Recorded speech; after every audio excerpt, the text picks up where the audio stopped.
got so motherfucking design on right now.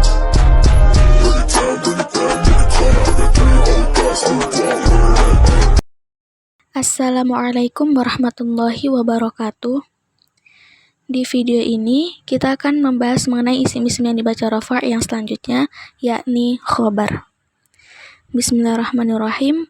Wal khobaru huwal ismul marfu'ul musnadu ilaihi.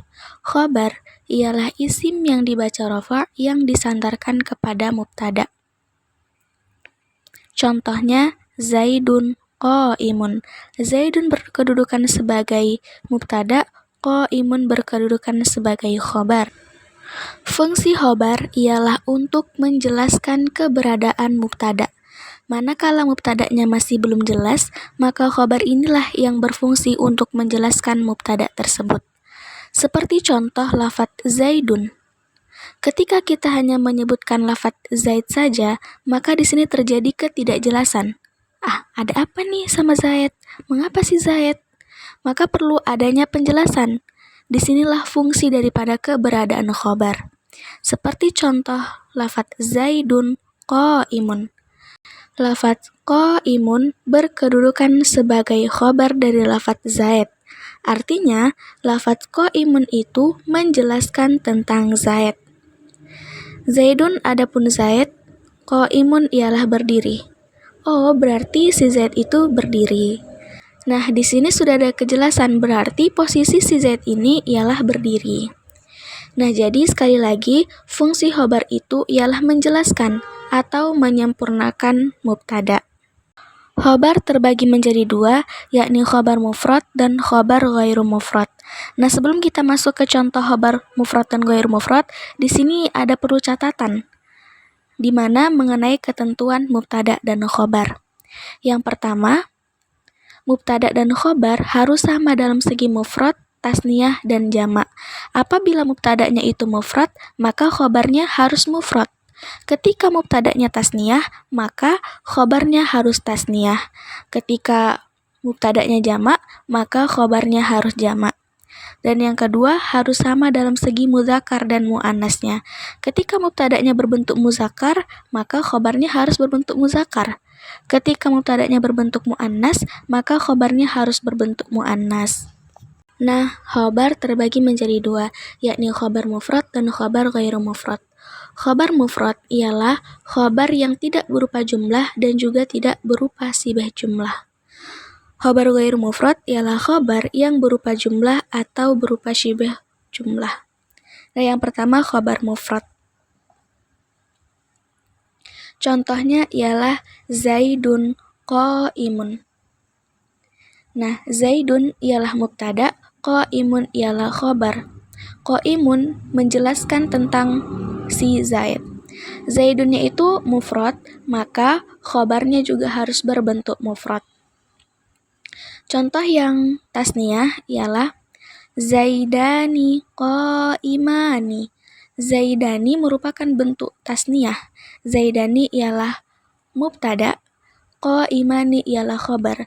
Ketika mubtadanya berbentuk tasniyah, maka khobarnya harus berbentuk tasniyah. Contoh yang jamak ialah Zaiduna qaimuna.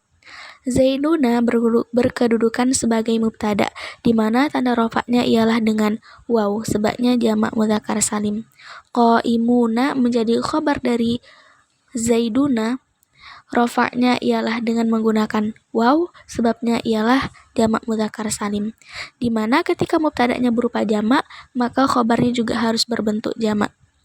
Nah, yang selanjutnya ialah muslimatun qaimatun.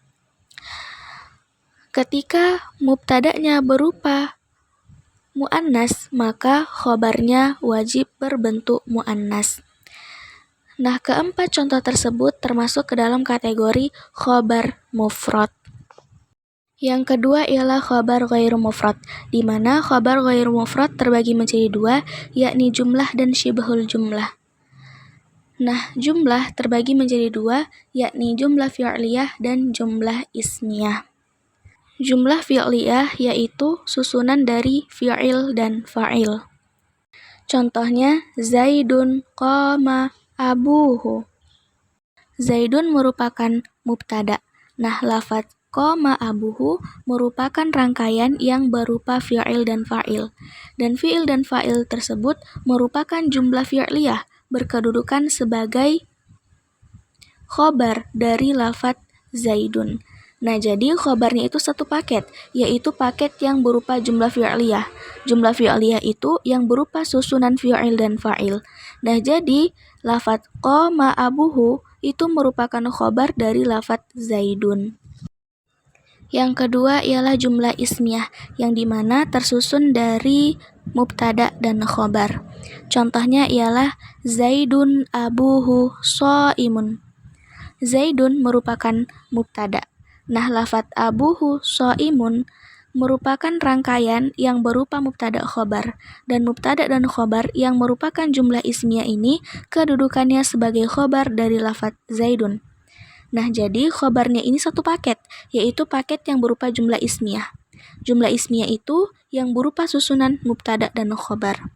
Nah, jadi abuhu shaimun itu semuanya menjadi khobar dari lafaz Zaidun. Yang selanjutnya ialah syibhul jumlah. Syibhul jumlah terbagi menjadi dua, yakni jar majrur dan dzarab. Contoh yang jar majrur ialah Zaidun fit dari. Lafaz Zaidun menjadi mubtada. Nah, kemudian fit dari merupakan susunan jar majrur yang berupa huruf jar dan isim yang dijarkan. Huruf jarnya ialah fi, isim yang dijarkan ialah ad-dari, menjadi majrur dari harfun jar. Nah, secara rangkaian, lafaz fit dari menjadi khobar dari lafaz Zaidun. Kemudian dzarab. Contoh dari dzarab ialah Zaidun indaka. Lafaz Zaidun menjadi mubtada dan lafaz indaka yang merupakan dzarab menjadi khobar dari lafaz Zaidun. Nah, jadi kesimpulannya ialah khobar itu berfungsi untuk menjelaskan keberadaannya mubtada.